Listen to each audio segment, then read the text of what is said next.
If you've three-putted more than you'd like to admit this season, stay with me a second before you go blaming your stroke for it. I picked up 2 putters this week. One of them ran me about $40, the other runs closer to $400. And when I set them side by side and looked hard at what makes a ball go in the hole, the expensive one did not automatically win. Not in the testing that's out there, and not in what actually decides whether a putt drops. That's not me being difficult for the sake of it. It's what the data on putting says when you go look at it, and I'm going to walk you through exactly why, because the answer isn't the one you'll hear standing at the counter of most pro shops. And it might be the difference between the putts you're making right now and the ones you keep leaving short. Here's the frustration I hear from guys in your position constantly. You miss a putt you should have made, and you genuinely don't know if that was you or the putter. Maybe you talked yourself out of buying something cheap because it felt like settling. Maybe you feel like you should have spent more, because half the group you play with is carrying something that costs as much as a decent wedge. I watched a version of this play out at a public course a few weekends back. 2 guys in the group ahead of us, similar handicaps, similar length putts all day long. One was rolling a putter he'd grabbed off a clearance rack for less than a round of golf costs. The other was carrying something that ran more than his driver. By the time we made the turn, the guy with the $40 putter had holed more of the short ones, not because it was the better putter on paper, but because it happened to actually fit how he strokes the ball. Neither of them could have told you why. Neither of them had ever had either putter checked. Now, I want to be straight with you about what this is. There's no lab in my garage, no sensors taped to either putter, no robot rolling anything across a green. What you're getting instead is 2 well-reviewed putters that represent the 2 ends of what's sitting on shelves right now, and a well-reviewed budget mallet in the $35 to $45 range, and a premium milled blade or mallet from one of the big tour brands, running around $400. Then I looked hard at what separates them using independent testing that's already been done on putters exactly like these. Plus the fitting fundamentals any decent club fitter will tell you matter more than the name stamped on the back. Here's the short version, and I'll back every bit of it up in a minute. One of the biggest equipment labs in golf runs an independent putter test every year, using a robot that rolls the same stroke over and over. So the putter is the only thing changing. Being expensive is not the same as being right for your stroke. A cheap putter that happens to match how you move the putter head can outperform an expensive one that doesn't. And that's not me being contrarian, that's measured, repeatable data I'm about to show you. I'll be honest about the trade-offs too, because a good case doesn't need to hide the weak spots. A $40 putter is usually going to have a cheaper shaft, a lower grade grip, and a finish that wears faster than something milled out of a single block of steel. Those things are real, and they matter over years of use. They're just not the things that decide whether the ball goes in the hole on any given Saturday. Now let's give the $400 putter its due, because this isn't a video where the premium option turns out to be a scam. It isn't. When a putter's milled from a single block of steel instead of cast in a mould, you can genuinely feel the difference at impact. It's softer off the face, more consistent head-to-head off the same production run.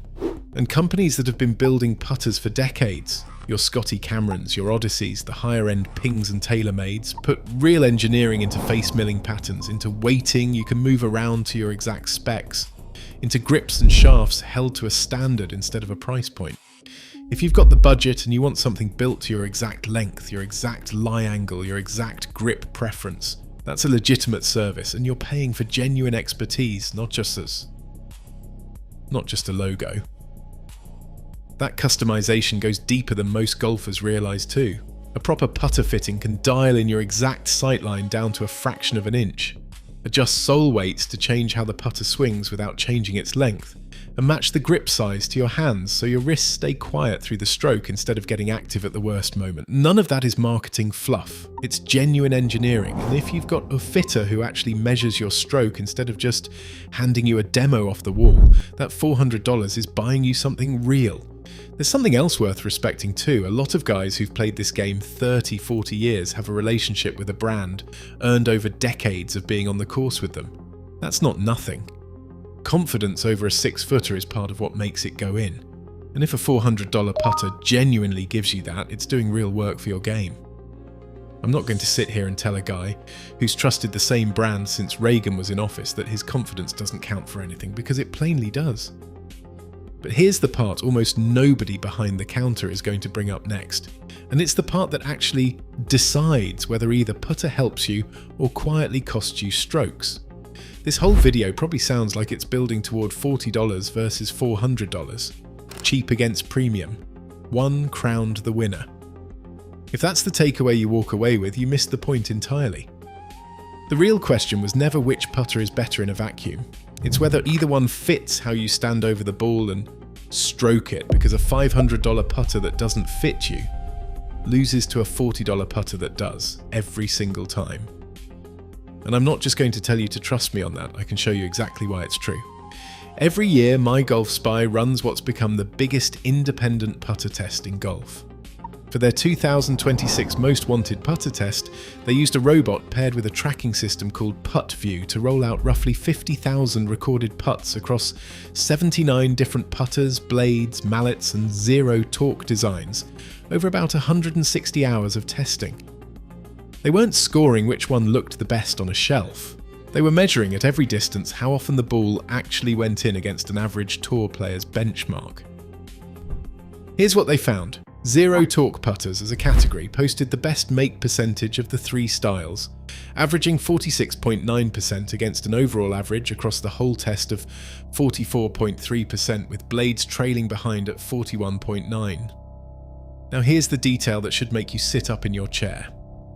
The single best performer at short range in that entire test, out of all 79 putters on the table, wasn't a Scotty Cameron, it wasn't a Lab, it wasn't an Odyssey. It was the Wilson Infinite Zero Torque Lakeview. It runs $199.99, less than half of what several of the Tour brand putters sitting right next to it on that same test cost. That's not a one-off either. Golfers who run their own head-to-head tests on camera keep landing on the same pattern.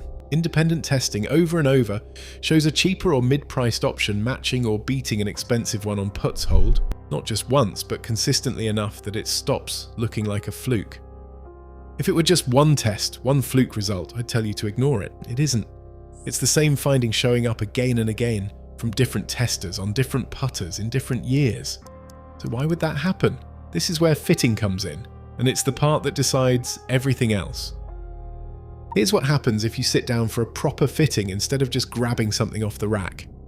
A fitter has you set up over a mat with markers or a launch monitor reading your stroke, checks where your eyes sit relative to the ball, watches whether the putter face is square, open or closed at the moment of impact, and tracks the natural path your stroke takes from backswing through to follow through. All three of those readings feed straight into the three things that actually matter here, and not one of them shows up on the price tag. Picture your putter sitting on the ground the moment you set up over the ball. If the sole doesn't sit flat because the lie angle is wrong for your height and your posture, the toe or the heel lifts off the turf, and that changes where the face is aiming before your stroke has even started. Fitters will tell you being off by even 2 or 3 degrees on lie angle can send a 10-foot putt several inches offline, and you'd never know it because you blame your stroke instead of your equipment. Length works the same way. Most putters come off the rack at 34 or 35 inches, one size sold to everybody, when the length that actually works for you depends on your height, your arm length, and how you naturally set up. Off by even an inch or two, and your eyes aren't sitting where they need to be over the ball. And then there's toe hang, which almost nobody outside a fitting bay has ever heard of. Depending on how your stroke moves, whether it goes straight back and straight through, carries a slight arc, or a strong arc, you need a putter with a matching amount of toe hang, from face balanced all the way up to half toe hang or more. Get that wrong and the putter is fighting your natural stroke path on every single putt you hit, no matter how much it cost you. A rough way to get a sense of your own stroke type without a fitting bay. Lay your putter face up on a hard floor and nudge it gently. Barely rotates, you're likely closer to face balanced. Swings open noticeably on its own, you're carrying more natural arc than you probably think. And this shows up hardest on the putts that matter most, the 4, 5, 6 footers you're supposed to make. A mismatch on a 30-foot lag just costs you a slightly longer second putt. A mismatch on a 6-footer is the difference between the par you'd already earned with a good approach shot and a bogey that undoes it, over and over, all season, without you ever knowing the putter itself was part of the problem. That's the piece the $400 putter isn't automatically solving just by costing more. And it's the piece a well-fit $40 putter can then absolutely get right, if it happens to match your stroke. The brand on the back of the head was never one of the three things that actually decide whether the ball drops. Checking your own lie angle, length and stroke type doesn't require a fitting bay if you know what you're looking for. The fit checklist runs the exact checks a fitter would at home in about 10 minutes and shows you how to read your own results. It runs $14.99. You don't have to hunt for this one. The link's sitting right there in the description. I've pinned the same one to the top of the comments so it doesn't get buried under everything else. And the QR code on screen will take you straight there if you'd rather use your phone than type anything. So here's where I actually land on $40 against $400. And I'm not going to dodge it. If you've never had your putter checked for lie angle, length or stroke type, and you're carrying whatever came in a box set or whatever got handed to you at the counter, sort that out before you spend another $1 on either end of this. A well-reviewed budget mallet that actually matches your stroke will beat a mismatched premium putter more often than the price tags would ever suggest. And the MyGolfSpy numbers back that up directly. If you've already got your fit dialed in, if you know your toe hang, you know your length, and you're choosing between two putters that both genuinely fit you, that's exactly where the $400 putter earns its price. The milling, the adjustability, the consistency off the production line, those are real advantages. And if you can feel the difference and it puts more confidence in your hands over a 6-footer, that confidence is worth something a strokes gained number won't ever fully capture. And if you're honestly not sure which camp you're in right now, that's normal. A lot of golfers have never had a putter fitting in their life, premium putter or not. That's not a knock on you. It's just how the industry has always sold putters off a wall by feel and by name recognition, instead of by anything actually measured. What I wouldn't do is buy expensive and just assume fit rides along with the price tag. And I wouldn't stick with a hand-me-down putter out of pure stubbornness either, if it's actively fighting your stroke every time you stand over the ball. The putter that's quietly costing you strokes was never defined by what it cost. It's defined by whether anybody ever actually checked if it fit you in the first place. One thing I'd ask you to try. Next time you're on the practice green, look at how your putter sits at address instead of just pulling it out of the bag on autopilot. You might be surprised what you notice, and it might explain a few rounds you've been chalking up to a bad stroke that were never really about your stroke at all. It takes about 2 minutes, and it might save you more strokes than any full swing tip you pick up this year. If straight talk like this saved you from a bad $400 decision or even a bad $40 one, subscribing costs nothing, and it's honestly the clearest signal I get for what to break down next. And I'd be curious what's actually sitting in your bag right now and whether it's ever once been checked for fit. Might be worth figuring out before your next round.